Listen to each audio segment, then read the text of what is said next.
Hello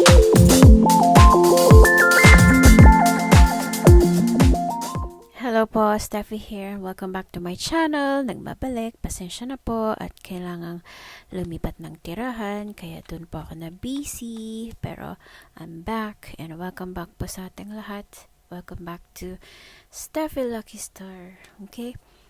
So, ang tarot reading natin for today ay para po kay Rico Blanco. Single tarot read po muna tayo ngayon. Okay? At ito na po yung kanyang cards. Alright, let's start. First card. Rico Blanco. Ten of Swords. Ito. Ten of Swords kagad. Ang painful ending. Masakit na pagwawakas. Mayroong naputo. Mayroong nagwakas. Mayroong nag-ending. Mayroong nasira na malungkot, masakit. Okay?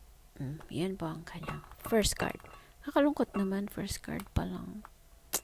Nag-end agad. Okay. Tapos Five of Swords. So, maring ito ang dahilan ng painful ending na iyan. Ang Five of Swords, ang alitan, bangayan, awayan, di pagkakaunawaan, hindi pagkakaintindihan, or maring may pang-aabuso sa relasyon, merong, what else, may bully, ayan. Maring nabubuli siya. Or may nambubuli. Maring din siyang nambubuli. Anyways, next card. The Hanged Man. Okay, so the Hanged Man, ayan. Maring siya, ayan. Hanged. Okay, hanged kasi nagpapahinga muna. Kumbaga, lie low, ganon. Or maaring siguro dahil dito sa alitan na iyan, kailangan niya mo ng magbago ng perspective, magbago ng pananaw sa buhay. Kaya ayan, nag-iisip, ginagamit mo na yung kanyang dunong, yung kanyang talino para pag-isipan ng lahat. Otherwise, maaring yan ang kanyang sakripisyo. Okay? Kailangan niyang mag-sacrifice. Alright, so next card. Two of Cups. Ayan, si Two of Cups. Si Two of Cups, ang romantic love, partnership, proposal, marriage. So, maaaring kailangan niya mag-sacrifice para dyan. Hindi kaya isinacrifice niya ang isa. Ayan, so, nasakripisyo ang partnership, ang proposal, ang marriage, or ano man itong relationship na iyan. Okay? So, maring ito yung nagwakas, maring ito ang di pagkakaintindihan nilang dalawa. Ayan.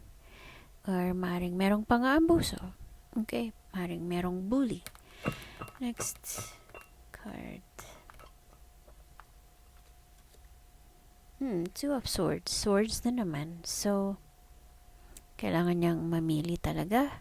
Kailangan magkaroon ng decision. Okay. Time to compromise. So, ayan. So, pinag-isipan naman niya. Ayan, kaya nga naging Hanged Man. Kailangan niyang magbago ng pananaw.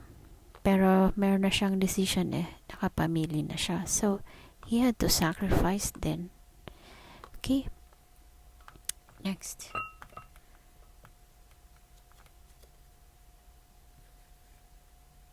Knight of Pentacles. Ayan. So, si Knight of Pentacles, maring si Rico mismo yan, very hardworking,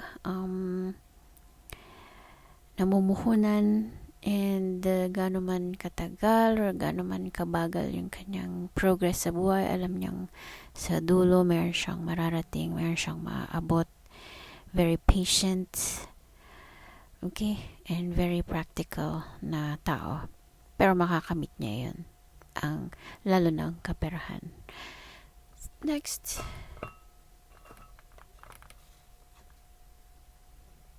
Four of Pentacles naman ngayon. Okay? So, si Four of Pentacles, may kinalaman si Knight of Pentacles dyan. Kailangan niyang magtipid, mag-save ng money para sa future. And very wise decision. Okay? Dahil sa kanya, kailangan ang future ay secured, established, and successful. Okay? Ayan. So, he's saving money for the future. Next. Wow, the Lover's card. Okay, so lumabas ang Lover's card. Ito ang deep love, ang romance. So, meron talagang natatangi para sa kanya. Merong soulmate talaga na meant to be para sa kanya. Okay? At nakilala na niya iyon. Hindi kaya nagsisave siya para dito sa Lover's card na iyan. Pero kailangan niya talagang pumili sa dalawa. Okay? Meron siyang pinagpipilian ngayon. Namili siya dun sa dalawa. At nakapamili siya. Okay? So, last card para kay Rico Blanco. Last card. What's this? Hold on. Oh, Six of Wands. O, diba? Ang ganda ng ang ganda ng last card, si Six of Wands. Very positive. So, ito naman ng mga awards, recognition, pagkilala, marami pang papalakpak para sa kanyang talent, sa kanyang skills, sa kanyang galing.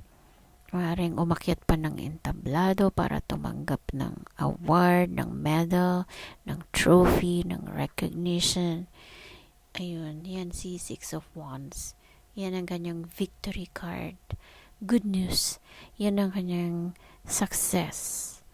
Okay? Ganda ng ng kanyang last card. Kailangan niyang pumili dyan. Kailangan niyang mag-sacrifice. Pero in the end, victorious siya. Kailangan din niya mag-save para sa future at makakamit niya yun. So, ang kanyang first card, ang painful ending, may naputo, may nagwakas, merong natapos, merong nasira na very painful, masakit, malungkot dahil sa hindi pagkakaintindihan. Kailangan niya mag-sacrifice, kailangan niyang pumili. Okay, pero ang last card, ang kanyang success card. Okay, ang victory card na good news, lalo na maaring makatanggap ng mga trophies, awards, recognition, papalakpakan, hahangaan, ganun. Okay, so merong sacrifice, pero in the end, positive naman, very successful. Okay? So, yun pa yung tarot reading ni Rico Blanco. I hope you enjoyed and thank you so much for watching. Again, please don't forget to like and subscribe to my channel. Abangan nyo pa yung susunod nating tarot reading or click anywhere around the screen para mapanood pang next na video. Shout out to my best ever family. Light and love to all. Bye for now.